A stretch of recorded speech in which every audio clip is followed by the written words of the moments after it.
In this class, inshallah, what we are going to cover is look into how do you master Arabic reading. To start from the very beginning where you don't even know a single letter, all the way to you are now capable to read on your own, and then stack that up with the ability to understand what you are reading, inshallah.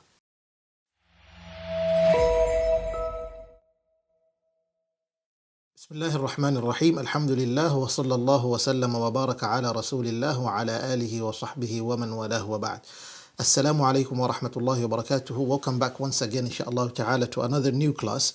However, what we have today to look into specifically is how does one get from the ability to read Arabic to a position from zero basically all the way to a position where now they can understand what they are reading. And when we say zero, we mean you cannot even understand the letter that you're reading. The letters that are presented in front of you, all of them look like Chinese, basically. You don't understand a single thing of that. Now, many of us focus on we want to learn Arabic. We want to become good in Arabic. We want to know a lot of Arabic. But then we fail to understand that actually it's not just about Arabic that which we are looking for. Because the Arabic that you and I are looking for, or many of us are trying to look down that path, is basically the path of Arabic speaking. And if someone can teach us how to speak a few words, we end up thinking, yes, now we know Arabic.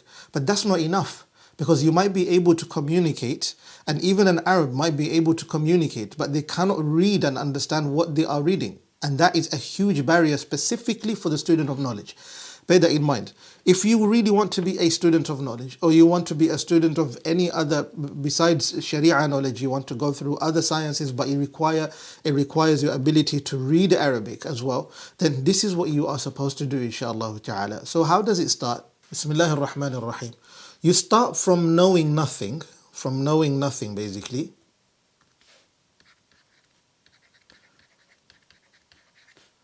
From knowing nothing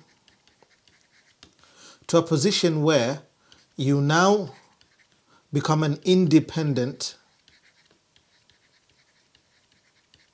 reader.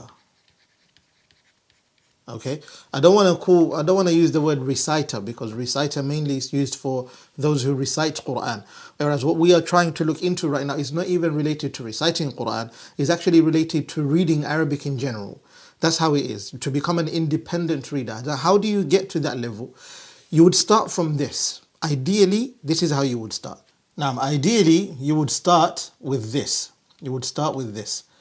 Now, learning these letters, alif, ba, ta, tha, like that. And their pronunciation, on how do you pronounce them properly, individually, until you develop the skill of being able to read and come to a level where now this same qaida, ahsanul qawaid, as you begin, you reach to a position now you can understand, you can know these letters individually, even if they are jumbled up together. As you can see, the ba is different, ta and the za, like that, the fa, all of those, they are separated like that. Once you understand the letters properly, and once you understand how to pronounce the letters individually, now you learn the next thing of how do they look like when they are joined? How do they look like when they are joined? Like, for example, the alif at the beginning, the alif in the middle, and the alif at the end, and how you expect it. Because remember this, I want you to understand this clearly. Arabic reading literally goes hand in hand with Arabic writing. The way you would read is exactly the same way that you are supposed to be writing. So if you look carefully, you will realize this. Look at the difference, how they change from one shape to another. Now, as you can see, look, these letters require joining, isn't it? Now, you notice the ba at the beginning, the ba in the middle, and the ba at the end. Understood? And then you see the ta, similar case, like that. And then you see the tha. Look at the tha, look at the jim at the beginning, jim in the middle, jim at the end. And it works like that. So if you understand those, then you come to a level where now you are now capable of learning diacritics, vowel markings, which we so call harakat. And when it comes to harakat per se, harakat, as you know, there are so many types. However, what we are going to do is look into these types that are the most common ones. And they are, let me do this with the red pen, the fatha, the kasra, the dhamma, and the sukoon. The fatha, the kasra, the dhamma, and the sukoon. Notice? Now if you look, you realize this. This is known as Fatha. Fatha. This is known as kasra. This is known as dhamma. And this is known as sukun, or some of them call sakin. Okay? Like that. You first need to understand those. That's your building blocks, basically. You should not skip that stage. For anyone who wants to be good at Arabic, particularly, and especially the one who wants to become a student, at the very beginning, let's say, for example, a person who has embraced Islam and they want to learn their deen, it starts from there. You want to be able to read Quran, it all begins from there. You want to be a good student of Arabic and maybe you haven't done anything whatsoever, or maybe your reading is rusty and you don't remember anything that you've done at your early stages of life. Then where do you start? You start again from scratch. So you can remember all of those. You can recall everything that you've studied. But what I need to bring to your attention is the fact that you must have a teacher. Without a teacher, you'll be lost. Why so? Because when you literally just follow a course online and then you learn, yes, you might be able to pronounce them yourself and you will be you'll be using tools to correct yourself personally. But having a teacher will literally make you perfect. The teacher will polish out the mistakes and ensure that after the polishing, you are perfect on your reading. Because that's where everything begins. If you cannot correct that, then the rest of your journey becomes difficult. For example, you'll find a student that wants to study Arabic, and as they begin, they want to skip hurdles. They want to jump the hurdles of the early phases of their learning. What happens is that when they just do that, and the time when now they've come to a position such as, look at this is the Quran. I'm not even going to take you to the to al-Arabiyyah to bayna al-Arabiyyah to bayna al-Qira'atu al-Rashida. Look at what the Quran shows. Yeah. Now, for you to read, to be able to read like this, أجلهن فأمسكوهن. Notice, it's very simple. It's just a fatha and also the kasra again, and the sukun again, and the dhamma again, but understanding the letters, how they function.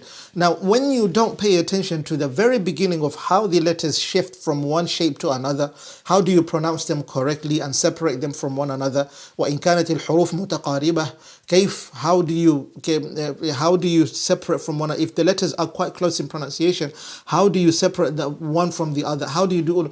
If you don't do that at the beginning, Akhi, ukhti, you're gonna be lost. Understand that. Trust me, you're going to be lost. And with a muallim, with a mudarris, with an ustadh, or maybe a sheikh that will guide you through it, they will teach you through that from the very beginning so that you can get better, inshallah. What it does is it allows you to be able to break down every single word as it's required. Now, if you go back to Ahsanul Qawaid again, this is what you get. Now look, what they've done so genius is that, for example, as they were teaching Noon Dhamma, the Dhamma diacritic, remember when we looked at the whiteboard, do you remember this one? The Dhamma diacritics? I told you this is the Dhamma. Now if you look carefully in the whiteboard, in the Qaida, then they teach you, after you've done the Fatha and the Kasra and now the Dhamma, how do you use each one of them? Look at the Jim has a Dhamma. The Ayn has a kasra. You might be surprised. You're thinking, is this a Ayn really? Because what the Ayn that I know is different. And this is a Lam with a Fatha. How do I know all of this? Imagine that. Now, after you've learnt all of that, then you'll be able to come to a stage where the teacher will allow you, once they've tested you, you can read independently. And if you find it difficult, you can break down the diacritics on your own. Like Jim Dhamma Ju, you know, okay, it's Jim Dhamma Ju. The next letter has a Ayn, but it has a Kasra. So Ayn, Kasra, I, you say Ju'i, Lam, Fatha, La, Ju'i, La. And you correct that. And once the teacher can know you read like that independently, then now they take you to the stage of reading the Quran. For example, like the first juz, which is mainly juz 30, juz amma. And then when you read the Quran from there, you start seeing that not with the actual Quran. You use the Quran for the beginner students that allows you to reach from that level to be able now to understand how is the Quran written in itself. Because the Quran, how it's written, is more or less advanced Arabic. Understand that. It's written in advanced Arabic, although it's very simple to read. But remember, if you have the one that is good for beginners, that allows you to open, it basically opens the doors for you to see through the Quran easily. It is your fath, it is your opening. Bear that in mind. So you shouldn't ignore the early phases. The ulama and our mashayikh دائما يكررون, they repeat this constantly. The beginning is everything. The early phase of your learning, regardless of what age it is everything. إن لم تستقر المعلومة, if the ilm does not literally stick in your head, the one that you require at your foundational level, you will be distorted as you move along. You won't be able to understand a single mas'ala. Bear that in mind. It is as simple as that. And هكذا تتعلم العربية. It's exactly how you study Arabic as well. So when you come from that level now, then you come to a level where basically this is stage 3, and it's literally not easy to just get there overnight. You need time and you need dedication. It's a consistent work that you need to do and live in as a cycle every single day. Then after that, the next stage that you come to, look at this book, you've been able now to read Quran. أليس كذلك? You can read Quran simply like that. وَمَن واو فتحة wa mim فتحة ma nun sakin. Yes, it doesn't have anything, but that's actually nun sakin. Who will teach you that? The teacher that is teaching you Arabic, especially Quran. وَمَن يَفْعَلْ ذَلِكَ. Understand? Now you can read that, then now you come to books such as Al-Qira'atu Rashida, and then you read from here, مثلا, في السوق, this story that we have over here. Look. Aywa. It's a dialogue, however you can see في السوق, in the market. Okay? عمر هل زرت سوق هذا البلد يا صديقي؟ هل زرت سوق هذا البلد يا صديقي. Now you notice this is nowhere near the Quran. Literally, it is nowhere near the Quran. Totally. You can see that it is not the Quran at all. It's completely different, because the Quran has a pattern, and you can notice the rhythm of the Quran, the style of reading the Quran, and it's everywhere. So it's easy for you to do what? To hack the recitation of Quran. And we're not talking about being extremely good in tajweed. We're talking about being able to correct your alhan. What is the lahan? It is correct your mistakes. Whether it's minor mistakes or major mistakes, you correct those, and you are capable of reading without having to make those mistakes which now they invalidate your salah. Understand that? Mistakes that invalidate your salah. That's what's important. Now that becomes a fiqh lesson. We don't want to get into that. But if you look at Arabic such as this, you notice that عمر هل زرت سوق هذا البلد يا صديقي. You notice that it is actual Arabic that you are reading. It is actual Arabic that you are reading. Let's go further and see what type of dialogues do we have again. And then you have a story such as, he has a story about السفر بالقطار. Where is the title? سفر القطار. It is the journey with a train. Look, he explains here, لا أنسى سفري الأول. And remember, this has diacritics. علمت أني مسافر بكرة مع أمي وإخوتي. Still for beginners, like literally for beginners, because he puts every single diacritic for you to read along and follow along, inshallah. Even if you don't understand, but you are capable of reading, then this is the last phase, not the actual last phase, but basically the stage where now you can say you've unlocked all doors for your Arabic learning, and now you can claim, okay, I know how to read, I can be able to dissect a book, it doesn't matter what type of book, but I cannot read without diacritics. I cannot read without diacritics. How do I get to that level? I can only get to that level, and you can only get to that level for real if now you study real Arabic. And what is that? Studying real Arabic, this is what you require at your early phases. And I'm not going to tell you what else that you need after that. I don't want you to go to mastering and becoming a poet in Arabic, or maybe a literature student of Arabic. I don't want you to get there first. I want you to get to this level where you can now read and understand at least.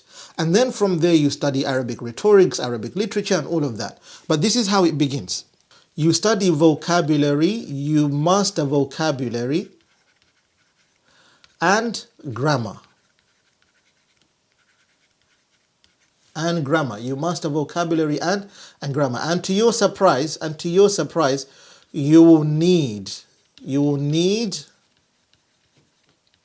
a teacher to correct you.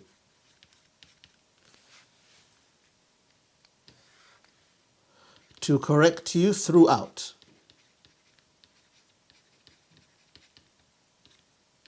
To correct you throughout. Because without it, you're going to make a lot of grammatical mistakes. Bear that in mind. Without that, you're going to make a lot of grammatical mistakes.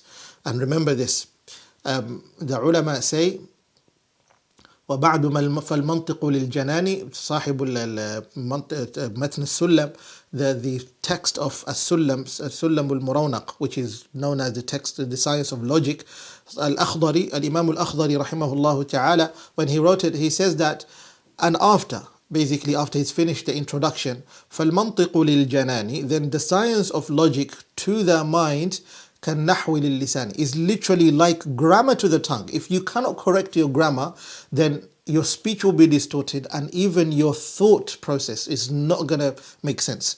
Even the way you think, it wouldn't make sense. And even if you want to express yourself, you wouldn't be able to express yourself accordingly. And you might even accuse someone who is not supposed to be accused and take away the right of someone that they deserve. Bear that in mind. You have to be very careful. And you can only do that with a teacher who is a master in Arabic. At least they are very good at what they're doing, and then they can pass that down to you, inshallah ta'ala. That's another stage. And from there, when you master vocabulary, you master grammar, there's another science that we turn a blind eye to. And that science is the science of morphology. The science of morphology, what does it do? These are tied together, by the way. Morphology and grammar, they are tied together. Morphology teaches you the building blocks of a word. It teaches you the building blocks of a word. Bear that in mind. Whereas grammar, it literally teaches you the details of an entire story. Can be a paragraph, can be a sentence, and even more. Basically, grammar is the main deal. Bear that in mind. Grammar is the main deal. But morphology, literally, for vocabulary, without it, it becomes difficult to master vocabulary, because this is what happens. How about you understand how, and then you memorize? Understand? You understand how, you know the how, and then you memorize. How easy does that become? But if you just memorize without understanding the how, it becomes a bit difficult. Bear that in mind. It becomes a bit difficult. It's like, for example, I tell you, look at this. I tell you there's a word known as sami'a in Arabic. There's a word known as sami'a in Arabic. I can tell you this is past. I know the pattern, how it works, so I'm expecting the present tense to be yasma'u. Does this require memorization? And its future commanding tense to be isma'. I don't have the capacity to tell you how now, because that's going to be only for the people that have already delved into the science into Arabic itself as a subject, so they can reach that level now, because you don't get there just as you begin. You're going to find this very difficult. You don't want to do that at the beginning. As I said, you don't start with that. You start with the most necessary. If you have not done anything in Arabic, start with understanding letters, and then you start understanding how they shift their shapes. They shape shift, and on top of that, how you can use them when they are joined together. Then you build from there. You understand reading Quran, and then after that, you'll be able to read books, and then after that, now you start mastering vocabulary. You combine it with grammar. Then it comes morphology. And as I said, when it comes to morphology, there is a pattern I can tell you. Did this require me to memorize? No, it didn't. As long as I know the pattern, I've memorized the pattern. If I'm given a word, I can hack it. That's how it works, inshallah. You can hack the word by knowing, okay, this is how it works bismillah. And then from there, when you are capable of doing so, you will reach to the position where now a book which does not have diacritics, you'll be able to read it. The example of that is like this. Now this is a tafsir book known as At-Tafsir al-Mawdu'i. Now look at this. I'm going to read it for you and you're going to understand what I'm talking about. قال إخوة يوسف لإبعاد التهمة فإن السارق ليس له هم إلا البعد والانطلاق عمن سرق منه لتسلم له سرقته وهؤلاء جاءوا مقبلين إليهم ليس لهم هم إلا إزالة التهمة التي رموا بها عنهم فقالوا في هذه الحال ماذا تفقدون ولم يقولوا ما الذي سرقنا. I'll stop here. Now notice this. I read this without no diacritics. I read this without no diacritics. Why? Because it started from the very early stage where I cannot read at all. I knew nothing until I came to a position where now, alhamdulillah, with the guidance of my teachers, my asatidha, my mashayikh, rahimahumullah ta'ala, for some who have passed away, and hafidhahumullah ta'ala, for those who are still alive, alhamdulillah, for where we have reached today is by their fadla. Therefore, their blessings and what they have done for us, alhamdulillah, thumma alhamdulillah, it's a blessing indeed. So that's the entire journey for the Arabic student. You get to that level, and that builds your ability to speak pure Arabic as well. That builds your ability to speak pure Arabic as well. Arabic Fusha with no mistakes, no grammatical errors, no vocabulary errors, using the wrong words, distorted Arabic, no. When you read properly, when you can read properly and you can correct your reading properly, it goes hand in hand with your speaking because you connect the dots together like that, inshallah. So, ikhwat al-kiram, if you want to be a good student, it starts from 0 all the way to here. And then once you reach to this level, then now you can say at least you are now a talibul ilm, where you can start seeking knowledge from the mashayikh and also having the ability to do the rest with of what you need in your life. But remember, it doesn't open the doors for you to be able to say now you can study everything on your own. It doesn't do that. What it does is it just gives you the keys to be able to communicate with the books through the mashayikh. That's what it does. Other than that, it doesn't do else. Bear that in mind. Because every subject, like fiqh, it has its own definitions. There are words that you have to have a sheikh to break them down for you. Tafsir, similar case. Hadith, similar case. Mantiq, similar case. And so forth. All of the other subjects, similar case. You need to have the definitions for each subject according to how the mashayikh and the teachers, the ulama, will break them down for you. So just the fact that you know Arabic, you say is enough, and then you can't dictate what is right, what is wrong. That's not the purpose. The purpose is having the mafatih. And remember, Arabic is a ilm ala, is a subject, or they are subjects of tools. They are tools that allow you to open the doors for that which is the intended purpose. And the intended purpose is to reach to ulum maqasid. Ulum maqasid are the sciences which literally are the main purpose, like understanding Quran, understanding how to worship Allah, and also understanding the purpose of a hadith and beyond. But without the Arabic language, you won't be able to understand what this means, what that means either as well. May Allah subhanahu wa ta'ala grant us goodness and open the doors for us to be able to understand this deen through the language, inshaAllah. Sallallahu wa sallam wa baraka ala nabiyyina Muhammad wa ala alihi wa sahbihi ajma'in.